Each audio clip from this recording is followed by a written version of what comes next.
vamos dar início ao nosso conteúdo. Vamos primeiramente aprender quem precisa e quem não precisa entregar a sua declaração de imposto de renda em 2021. Eu fiz uma divisão aqui para a gente entender o panorama da obrigatoriedade e eu dividi em 5 categorias para a gente entender o que leva à obrigação de declarar o imposto de renda. Algumas pessoas acham que é só aquela tabela progressiva de imposto de renda que faz relação com o volume de renda recebida pelo contribuinte, mas nós ainda temos 4 situações que geram a obrigação de declarar o imposto de renda. Vamos começar falando sobre a própria renda, certo? A renda são 2 critérios. Uma faz menção a rendimentos tributáveis e outra faz menção a rendimentos isentos. Mais para frente a gente vai entender o que é um rendimento isento, o que é um rendimento tributável. Mas aqui nessa aula o que eu preciso que vocês entendam é que com relação a rendimentos tributáveis, o volume de dinheiro é menor. Se você recebeu mais que R$ 28.559,70 durante o ano de 2020, você tem que fazer a sua declaração de imposto de renda.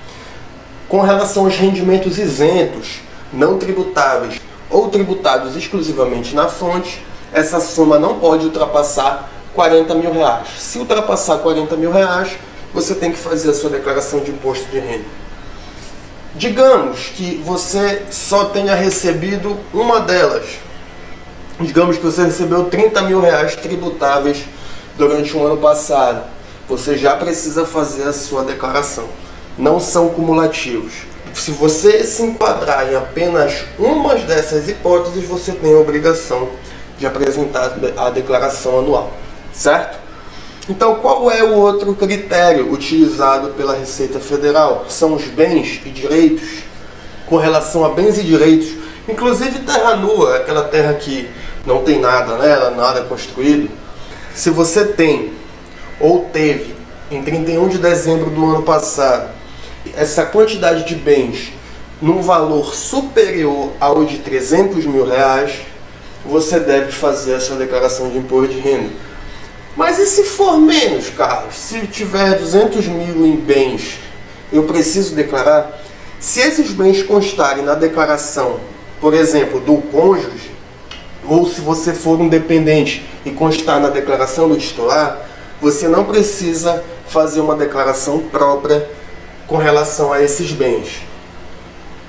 Ou seja, não é que não precise declarar esses bens, eles devem ser declarados em algum lugar. Mas você não vai precisar fazer uma declaração só para declarar os bens que eventualmente sejam inferiores a R$ 300.000, sendo que esses bens podem ser declarados em uma outra declaração. Isso faria com que talvez economizasse trabalho e dinheiro na hora de fazer a declaração de imposto de renda das 2 pessoas, faria somente de uma. Terceira hipótese é com relação aos ganhos de capital e operações em bolsas de valores. Se você fez operações na bolsa de valores, você tem que fazer a sua declaração de imposto de renda. Por quê? Se você teve lucro, você deve recolher os impostos. Se você teve prejuízo, você pode compensar esses prejuízos. Mas esse curso aqui nós vamos abordar mais à frente algumas regras onde gera isenção nesse tipo de imposto e outras coisas benéficas ao contribuinte pessoa física. Então, se você obteve em qualquer mês ganho de capital na venda de bens ou direitos, você tem que fazer a declaração de imposto de renda. Se você realizou operações em bolsa de valores, mercadorias, futuros e assemelhados, deve entregar a sua declaração de imposto de renda.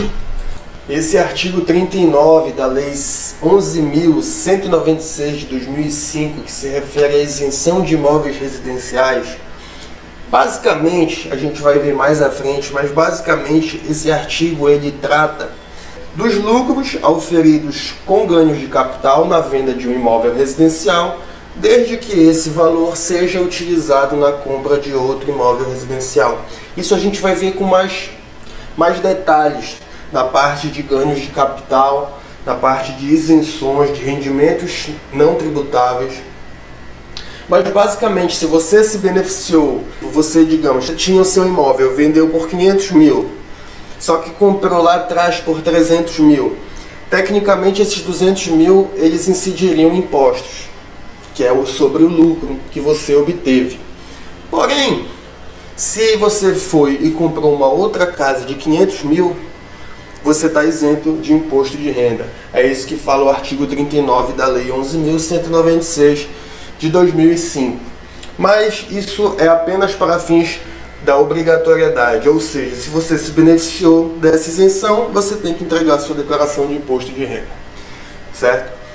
Aqui com relação à atividade rural, perceba que obteve receita bruta anual em valor superior a R$ 142.798,50. Isso aqui não fala de lucro, isso fala de receita. Receita quer dizer todo o valor que você arrecadou com aquela atividade. Mas nesse curso não vamos tratar de atividade rural, não vamos explicar como faz esse tipo de declaração, até porque utiliza-se um outro sistema da Receita Federal. Então, isso aqui é só para fins de você saber qual seria a obrigação em relação à atividade rural. E para finalizar, com relação aos residentes no Brasil, aquele que passou a residente no país e em qualquer mês do ano e permaneceu nessa condição até 31 de dezembro de 2020, necessariamente também precisa entregar a sua primeira declaração de imposto de renda pessoa física. Então, essas são as 5 categorias que eu dividi com relação à obrigação de entregar a declaração de imposto de renda anualmente. Se você se enquadrou em uma delas, continue nesse curso. Nas próximas aulas a gente vai aprender exatamente como fazer. E eu tenho certeza que ao final desse curso você vai ter entregue a sua declaração de imposto de renda perfeitamente. Se tiver direito à sua restituição, vai conseguir receber essa restituição na sua conta bancária. E esse conhecimento vai ficar para o resto da sua vida. Você vai poder fazer todos os anos e você nunca mais vai precisar ter esse gasto desnecessário anualmente para pagar pessoas para fazer a declaração por você. Então, continue comigo. Nas próximas aulas a gente vai ver tudo o que você precisa saber para entregar uma boa declaração.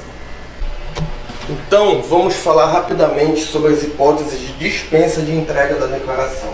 Com relação à renda, se você recebeu um valor inferior a R$ 28.559,70, você está dispensado de entregar a declaração. Dependente, se você constar como dependente na declaração de um titular, na declaração de imposto de renda de outra pessoa, e lá também estiver registrado os seus bens, os seus rendimentos e direitos, se houver, você também está dispensado de entregar a declaração de imposto de renda. Com relação aos bens, se você teve em 31 de dezembro do ano passado menos de 300 mil em bens, e esses bens estão declarados em outra declaração, seja do cônjuge ou do companheiro, você também está dispensado de entregar a declaração anual de imposto de renda. Aqui eu deixei um lembrete para vocês levarem para esse curso, que a gente vai conhecer todas as regras, mas esse lembrete você não pode esquecer. Dispensa de entrega de declaração é diferente de isenção de imposto de renda. Para você ter uma isenção de imposto de renda, você precisa fazer a declaração. Você precisa fazer a declaração, mostrar para a Receita Federal por que você merece ter aquela isenção e você vai ter a sua isenção. Ou restituição, se houver já pago o imposto anteriormente. A dispensa da entrega de declaração é a dispensa de fornecimento de dados para a Receita Federal. Então, você deve atender a esses requisitos que estão na tela com relação à dispensa. Com relação às isenções, nós vamos tratar mais à frente, mas fique sabendo que para obter as isenções, você necessariamente vai precisar fazer a declaração. Então, vamos seguir o curso, vamos para os próximos capítulos, que a gente vai aprender tudinho como faz essa declaração de maneira correta.